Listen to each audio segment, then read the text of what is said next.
Don't worry, I'll heal you. Oh, that feels great. I am so happy we have a cleric in the party. I'm not a cleric. Oh, sorry. I'm so happy we have a paladin in the party. My apologies. I'm not a paladin either.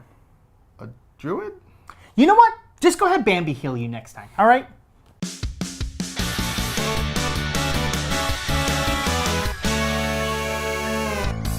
Hi everybody, welcome to GameGorgon. My name is Krug. I'm Indigo. Today we're here to talk to you about the Sorcerer. The best healer in the game. Or as TS likes to say, I'm a motherfucking sorcerer. What is the Sorcerer? Well, the Sorcerer is just the epitome of magic. Raw, unbridled. Lightning bolt!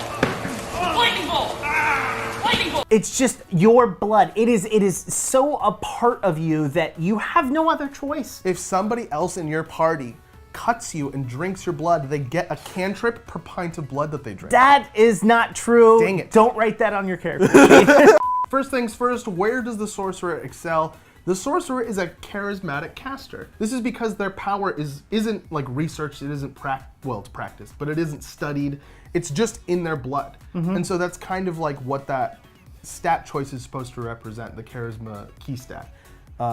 It's an interesting combination to have that level of just unbridled combat power in the form of spells, and also be able to talk your way out of most situations because you're very charismatic. Yeah, and it leads to a lot of like really interesting things. Like you're a charismatic caster, which at the end of the day, that means that you're the face of the party. Yeah, you unless you have a bard specifically, like who has like features that make him a little bit more useful in that role, like that's going to be your job. Well, and the thing is, like, as a caster, it's like, or as the charismatic caster, it's like, are you a diplomatic wizard or a diplomatic sorcerer, or are you just the conniving little punk? Yeah, you know right? what I mean? Like, that's true. There's so many role-playing options for it. Like, it's just awesome. yeah, That was a horrible, like, it's just awesome. Awesome. let us know, what do you guys think, like, being a charismatic caster, like, how does that affect your game? Like, how does that differ from being an intellect or wisdom-based caster? Where does it fail? Well, it's strength. Yep. Because you don't need it. You don't need it because you're either charming people to and getting them to lift the loot for you, or you know what? You're a sorcerer. Use magic. It's levitation, Holmes. You need to lift something. There's a spell for that. Exactly. Like, there's no reason for you to invest into it unless you're going for a strength-based person, and that's just the character you want to play. Like, when we talk about like strengths and weaknesses of a class, like I want to make sure that people know that we mean like min-maxing, just kind of like this is the important part. But if you want to play a low charismatic sorcerer, that's something you can do. You can do it. You're going to Die. Also, do you like how we told you that second to last episode of the character series? Yeah. What else do you get? You get spell casting. That is, your bread and butter is casting spells. You get 2 first level spells. You get 4 cantrips at level 1. And that only grows as time goes on. Yeah, and that's the number of spells that you are aware of, that you know, basically. Right. And as you level up, you're going to slowly grow additional spells that you know. We're going to go more into spellcasting as a whole once we're done with the class series. Yes. So we've got one more after this, and then we're going to go and kind of do a deep dive into casting to kind of give you a more understanding of it. So we're not going to go heavy into this. Yeah, and we're going to be doing more mechanics videos after spellcasting, Yeah. so stick around for those. And the main thing about the Sorcerer's casting is that they have a limited known spell list. Yeah. But they just kind of ooze out spells. You know what I mean? Like, that's just kind of who they are.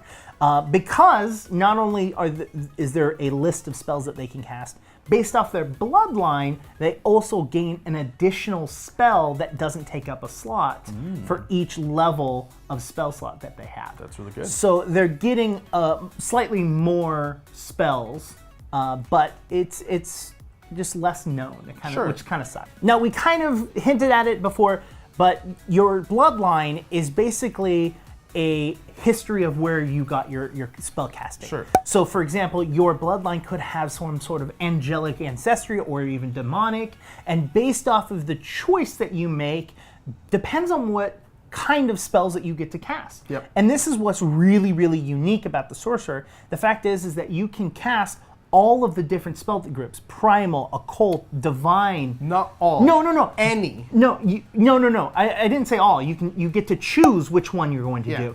And based off of your bloodline, it will tell you which one you get to cast from. So you get to choose what kind of sorcerer do I want to be? You're the most, like, as far as character creation is concerned, you're the most flexible caster. Exactly. Because you can be anything you want. And with that, you gain a couple of extra things. You gain the spells, which we had mentioned. Yep. One per level that you have. Right. And then you also gain a list of signature skills.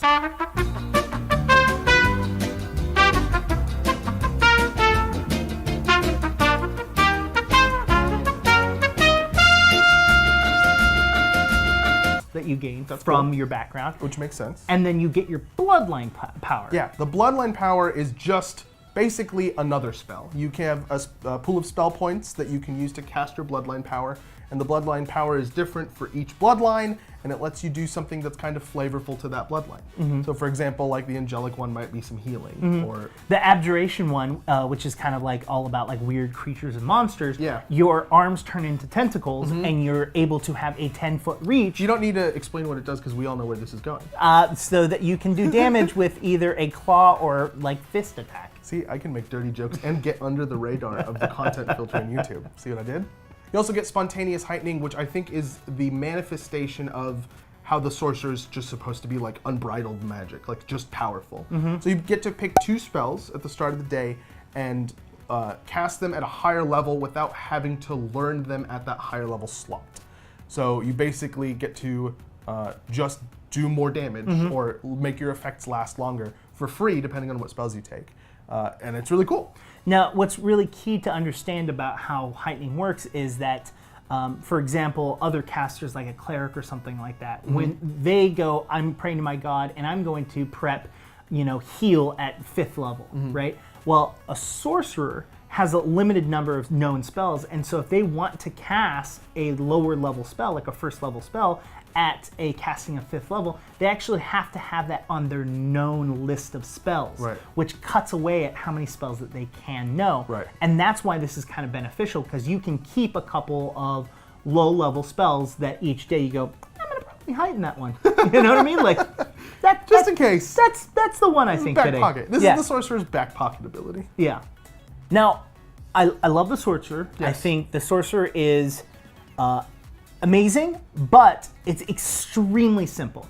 Sure. It's if you want to be a spellcaster and not have to worry about a lot of extra crud, sorcerer is the one that you want to go for. Sure. And if you want to get into spellcasting and learn how spellcasting works, sorcerer is the one you go for. Not to say that it's not strong. No. I don't think this is any weaker than the wizard. I just think they're 2 different flavors of casting. I just think it's less complicated. Yes. And it's extremely front-loaded. It's literally like you make all of your decisions at level 1 right now, and then it's basically chill until the end of the game. Like stand in the back, make things in front of you explode. Hopefully not your allies. And of course, there's sorcerer feats and there's ancestry. Like you still gain those as you level up, but the only thing that's advancing is your spell casting proficiency. Like at level 19, I believe it is, you gain legendary spellcasting. Yeah. And so it's like, okay, great, that's really great and that's really wonderful, but it's not anything that's like active decision making. You know what I mean? Like, for example, other classes. At the very least, far less than other classes. Yes. Like if you play a rogue, the breadth of stuff you have to read to make the rogue work in the way that you want it to work is a lot. And you could just go through and pick the first feat in every thing and it'll make something that does damage, but it's not going to be optimized. This is something that you optimize early game and then coast. Yep. And then pick spells as you get stronger. Yeah. That's basically your choice. All right, everyone, head down to the comments and let us know, are you a motherfucking sorcerer? Whoa. And while you're down there letting us know, also hit the like button to let us know that you liked our content. Hit the subscribe button so that you can... Nothing happens when you hit the subscribe button. You basically have a passive background video that you could possibly watch if you scroll far enough down on the YouTube page. But if you hit the notification bell icon, you get a straight up motherfucking notification when we post new content, and then you can click on it and watch it and make us very happy people. And then you can head over to Twitter after you do all of that and talk to me on Twitter at IndigoQT. Or me on Twitter at CrudeQT. Or both of us at the same time at _QueueTimes on Twitter. Or at QueueTimes on Instagram. We've been GameGorgon. We'll see you later.